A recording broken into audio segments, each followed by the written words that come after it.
Some parts of this video contain references to historical viewpoints that may be sensitive. These are presented solely to document what I encountered during my visit. The statements reflect the historical context prior to Nagaland becoming a part of India in 1963 and are not intended to express any political opinion.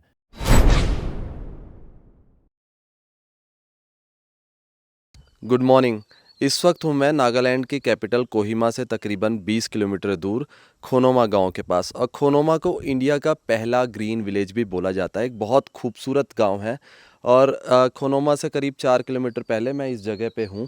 Khonoma के बारे में आपको थोड़ा सा पहले मैं बता दूँ, ये यहाँ पर अंगामी ट्राइब रहती है। इस अंगामी ट्राइब ने ब्रिटिशर्स के साथ बहुत सारी लड़ाइयाँ लड़ी 1830 से 1879 के बीच में। और 1879 में एक लड़ाई हुई थी जिसमें अंगामी ट्राइब पर ब्रिटिशर्स ने अटैक कर दिया था। वो एक्चुअली ब्रिटिशर्स इनको बाउंडेड लेबर बनाना चाहते थे, जिसके विरोध में जो ये अंगामी ट्राइब थे उन्होंने इसका पूरा जवाब दिया और 27 ब्रिटिश सोल्जर्स मारे गए। तो आते हैं उसके बाद इस मोनोलिथ के बारे में। ये मोनोलिथ आपको मैं सबसे पहले यहाँ पे जो लाइन लिखी है ना वो पढ़ के सुना देता हूँ। नागाज आर नॉट इंडियन, मतलब नागा जो है वो इंडियन नहीं है। Their territory is not a part of the Indian union. उनका जो हिस्सा है, उनका जो क्षेत्र है वो भारतीय एरिया का हिस्सा नहीं है, भारत का हिस्सा नहीं है। We defend this unique truth of at all cost and always. मतलब हमें इस चीज़ का जो इस फैक्ट का है हमेशा ही हमें इसका वो करना चाहिए, डिफेंड करना चाहिए इसको। तो ये लाइन जो है ख्री शैनिशा से के शब्द हैं जो फेडरल गवर्नमेंट ऑफ नागालैंड के पहले प्रेसिडेंट थे 12 जुलाई 1956 से 18 फरवरी 1959 तक। ख्री शैनिशा जो हैं वो नागा पॉलिटिकल मूवमेंट के एक बहुत बड़े लीडर थे। और खोनोमा गांव से आपको 4 किलोमीटर पहले ये जो मोनोलिथ एक स्टोन है वो दिख जाएगा और वहाँ पे उनके वर्डिंग्स लिखे हुए हैं। तो ये मोनोलिथ से बिल्कुल 10 मीटर की दूरी पे कैप्टन शिविज़ो सेई का ये एक स्टैचू भी यहाँ पे बनाया गया। 2022 में इसको बनाया गया उनकी 17th डेथ एनिवर्सरी पे। और कैप्टन शिविज़ो सेई जो थे वो एक एल्डरली एंड लीजेंडरी फाइटर थे नागा मूवमेंट के। तो उनके वर्ड्स भी मैं आपको पढ़ के सुनाता हूँ कि यहाँ पे क्या लिखा हुआ है। उन्होंने लिखा है कि as far as we are concern to adhere to non violence policy does not mean that we should stand by and do nothing when our women are raped, our villages burned and our people tortured and shot to death in cold blood। तो captain जो शिविज़ो सेई हैं उनको 3rd Assam rifle ने arrest कर लिया था। और जब उनको गोली मारने के लिए लेके जा रहे थे तो एग्जीक्यूशन स्क्वाड के कैप्टन ने उनसे पूछा कि इंट्रोगेशन किया कि आपने मतलब कोई रीज़न पूछ रहे थे कि कोई जस्टिफाई हो उनको गोली मारना। तो उनसे पूछा गया कि शिविज़ो ने किसी इंडियन सोल्जर्स को मारा है कि नहीं। तो शिविज़ो ने बोला कि उन्होंने बहुत सारे इंडियन सोल्जर्स को मारा है और इसके लिए उन्हें बहादुरशिप अवार्ड भी मिला। और देन कैप्टन ने उनसे माफ़ी मांगने को बोला, जो फ़ौजियों को आपने मारा है उसके लिए आप माफ़ी मांगो, और अगर उन्होंने माफ़ी नहीं मांगी तो उनको गोली मार दी जाएगी। ये सब हिस्ट्री जो है यहाँ पे लिखी हुई है। मोनोलिथ के पास इनका भी स्टैचू है। इस वक्त मैं खोनोमा गांव में हूँ और यहाँ से हम नीचे से आए हैं और अभी हम जा रहे हैं यहाँ पे फोर्ट में। और मेरे साथ मेरे गाइड रोको हैं। और ये जो स्ट्रक्चर आपको दिख रहा है ना, this is for the remembrance of like the people who died. और इस तरीके से आपको गांव में जगह जगह ना ऐसे घरों के सामने इस तरीके के स्ट्रक्चर मिलेंगे जो जिनकी डेथ हो गई है किसी के परिवार वालों की, तो उनकी याद में इस तरीके से ये बनाया गया है। तो बहुत जगह पे आपको घरों में ये सब ऐसे स्ट्रक्चर मिलेंगे। और मैं आपको इधर से व्यू भी दिखाता हूँ। ये देखिए, ये विलेज का व्यू है और इस तरह की सीढ़ीदार जो खेती होती है ना यहाँ पे काफ़ी मशहूर है। और मेरे गाइड ने बताया कि वहाँ जो बादल हैं वहाँ पे कैंपिंग साइट भी एक बहुत खूबसूरत सी। खोनोमा गांव जो है वहाँ पे अंगामी ट्राइब के 3 क्लैन्स रहते हैं, एम क्लैन, पी किल और एस किल। तो हम लोग अभी एम क्लैन के फोर्ट में जा रहे हैं और यहाँ पे एक ना मेमोरियल भी बनाया हुआ है जो मैंने आपको पीछे दिखाया था, एक मेमोरियल जिसमें बताया गया था कि किस तरीके से 1879 में जो ब्रिटिश सोल्जर थे उन्होंने इस गांव पे अटैक किया और यहाँ पे जो खोनोमा वॉर हुई थी तो उसको जो लीड कर रहे थे ब्रिटिश सोल्जर्स को एच दामन थे, जो इस युद्ध में जिनकी 1879 22 नवंबर को उनकी डेथ हो गई थी, वो मारे गए थे। और इस युद्ध में उनके साथ मेजर सी और कॉक, लेफ्टिनेंट एच फोरबे और सूबेदार नूरबी शाही भी मारे गए थे। कि यहाँ पे उनकी याद में एक मेमोरियल बनाया गया है जो भारतीय सेना की वर्तमान 8वीं गोरखा राइफल्स और 44 सिलहट लाइट इन्फेंट्री से एफिलिएटेड है। ये जो मेमोरियल है जीएच दामंत की याद में बनाया गया है, जो खुनोमा की वॉर में मारे गए थे। और अभी हम फोर्ट पहुँचे नहीं हैं, फोर्ट के बीच के रास्ते में है ये।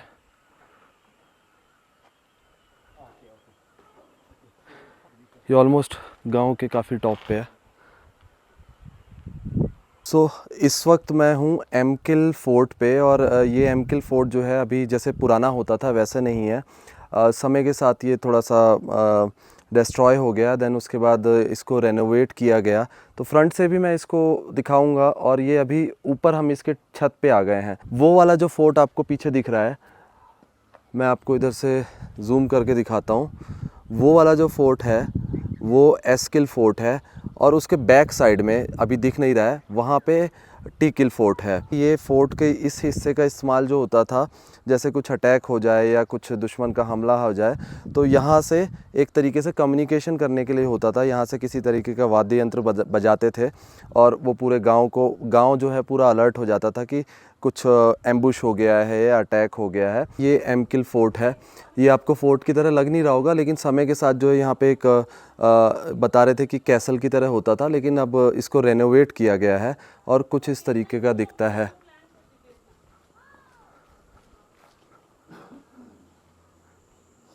ये देखिए, और इसके ऊपर हम गए थे अभी, छत पे से मैंने आपको दिखाया।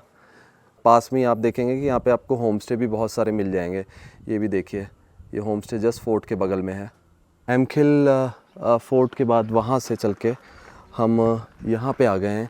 ये एस्किल फोर्ट है, और इन्होंने मुझे बताया है कि सेमो जो है ये क्लैन का नाम है, और खुदा का मतलब है खिल, तो ये इसलिए इसको एस्किल बोलते हैं। This fort was described as one of the strongest in the north east by major John Butler of the British army.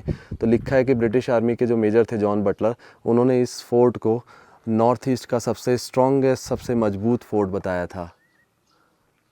The fiercest of battle were fought between the British and the Nagas during 1850 and 79 in the सेमोमा fort. यहाँ पे 1850 से 79 के बीच में British जो थे और नागास के बीच में बहुत सारी लड़ाइयाँ हुई।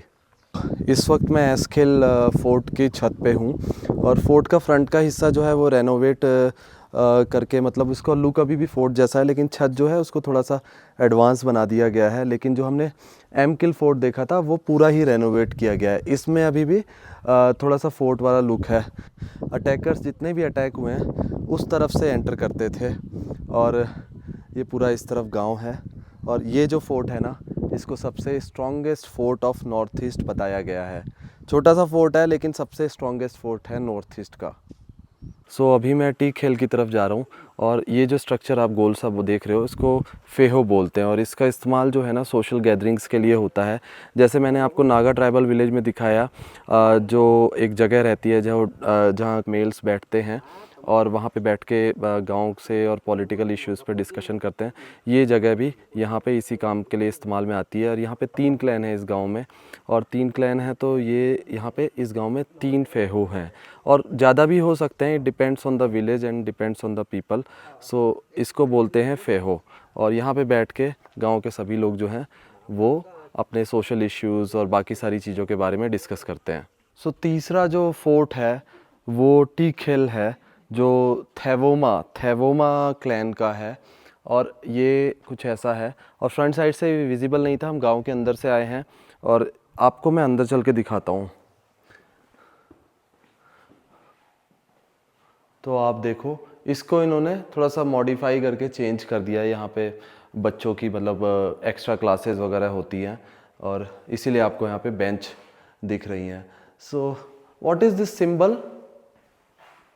There is a traditional hat. Okay. Whenever we have festival or we have any function, particular functions, we use to that, Okay. especially for men. Okay. And this belongs to Angami tribe or all Naga people? Angami tribe. Angami tribe. तो ये वाला जो आप एक तस्वीर देख रहे हो ना दीवार पे बनाई हुई है पेंटिंग, ये एक हैट की तस्वीर है जो अंगामी ट्राइब इस्तेमाल करती है फेस्टिवल्स के दौरान। आपने तस्वीरों में देखा होगा इस तरह की हैट जो है अंगामी ट्राइब के लोग पहनते हैं। And what's that? That is a women's necklace. Okay So we have traditional or any function they put on that.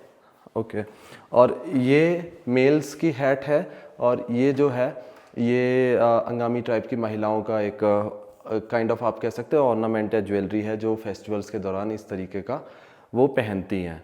तो ये है टी खेल फोर्ट। तो बाकी नागा विलेज की तरह खोनोमा में भी मोरुंग है, जो मैंने आपको हेरिटेज विलेज में दिखाया था वो डेमो था और ये मैं आपको ओरिजिनल दिखा रहा हूँ। आप इस पे देखो कि मिथुन के जो सींग हैं और खोपड़ियाँ हैं वो ओरिजिनल लगाई गई हैं। और इस प्लेस का इस्तेमाल जो है ना बड़े बूढ़े लोग जो हैं और सब एज ग्रुप के लोग एक सोशल गैदरिंग के लिए करते हैं। यहाँ पे डिस्कस करते हैं चीज़ें, बात करते हैं और कोई भी यहाँ पे आके बैठ सकता है। आप जब आओगे यहाँ पे तो आपको गांव के लोग बैठे हुए मिलेंगे। ये देखो आप कितने पुराने टाइम की गन है, बहुत लंबी गन है और ये सब चीज़ें यहाँ पे रखी हुई हैं। And this one is elephant skin, ऐसे ही शो के लिए यहाँ पे टांगी गई है और ये पुरानी गन्स यहाँ पे हैं। और मैं आपको अंदर भी दिखाता हूँ। ये देखिए आप, spoon, like do you still use it? Okay, for like festivals and all. तो हाँ, फीस्ट या फेस्टिवल होता है तो उसमें इतने बड़े स्पून का जो कड़छी बोल सकते हो ना, बहुत बड़े लेवल पे जब खाना बनाना होता है तो इसका इस्तेमाल करते हैं। और अंदर ये जो जगह है ये बेड है। मतलब अगर जैसे कोई भी गांव का है और बाहर बैठा हुआ है, मान लो थकान हो गई या किसी को आराम करना है, तो ये एक कॉमन प्लेस है, यहाँ पे आके आराम कर सकते हो। ये what do you call this thing? This is kind of plate. Kind of plate. Do you have any specific name? Plate only. Plate only, okay Wooden plate. Okay. तो ये जो है एक बड़ी सी वुडन प्लेट है। जब फीस्ट या festival होता है तो गांव के सारे लोग इसके आसपास बैठ के खाना खाते हैं। इसमें काफ़ी सारे लोग एक साथ बैठ के खाना खा सकते हैं। ये आप देखोगे, ये है, ये जो चीज़ है ये शील्ड के तौर पे इस्तेमाल होती है। बियर, भालू की खाल से ये जो है एक शील्ड बनाई गई है। During the battles or the war, the warriors wear as the shield. हाँ ओके, लड़ाई के दौरान जो वॉरियर्स थे उसको शील्ड की तरह इस्तेमाल करते थे। और ये भाला भी आप यहाँ पे देख सकते हो। तो बहुत सारी छोटी छोटी चीज़ें जो हैं आपको इस मोरुंग में दिखेंगी जो यहाँ पे इन्होंने सहेज के रखी हुई है। पूरे नॉर्थ ईस्ट में आप बहुत सारी जगह ऐसी लाइब्रेरीज़ देखोगे जहाँ पे कुछ भी कोई ताला नहीं है, कोई भी ऐसा लाइब्रेरियन नहीं है। You just open the library, take the book, read it and return it. You just have to be careful कि आपको ध्यान केवल इतना रखना है कि बुक ख़राब ना हो और उस पर कुछ ऐसा मतलब उसको काटे फाटे नहीं, और पढ़ के बिल्कुल सही सलामत जो है उसको वापस रख दें। और आप चाहें तो इसमें लिखा हुआ है कि आप चाहें तो यहाँ पे अपनी बुक्स डोनेट भी कर सकते हैं। सो यहाँ पे बहुत तरह की बुक्स हैं। जैसे ये बुक मेरे सामने है ना, W.N. कुबेर की B.R. Ambedkar, builders of modern India. तो फिक्शन भी है, पॉलिटिकल भी है, सब तरह की बुक्स आपको यहाँ पे मिलेंगी। तो ये बहुत अच्छा इनिशिएटिव है किसी भी गांव में, और नॉर्थ ईस्ट में आपको बहुत अच्छी तरीके से देखने को मिलेगा। तो अभी मैंने आपको दिखाया खोनोमा विलेज जो अंगामी ट्राइब से संबंध रखता है, और इस गांव में जितने भी 3 क्लैन हैं मेन, उसके फोर्ट मैंने दिखाए, मोरुंग दिखाया और गांव का थोड़ा सा इंटीरियर दिखाया। अभी मेरे पीछे चर्च की बेल सुनाई दे रही होगी आपको। आज संडे है तो आज चर्च में काफ़ी सारे लोग आते हैं और बाकी सब चीज़ें बंद रहती हैं। तो अगर आप कोशिश करिए कि आप जब आ रहे हैं तो संडे को ना आएँ, क्योंकि संडे हैपनिंग नहीं रहता। संडे नागालैंड में सब कुछ बंद रहता है। तो इसी के साथ इस वीडियो को यहाँ पे ख़त्म करते हैं और मैं मिलूँगा आपसे एक नेक्स्ट वीडियो में किसी नई कहानी के साथ, कुछ नई जगह के साथ। तब तक देखते रहिए द नोमैडिक अमृत।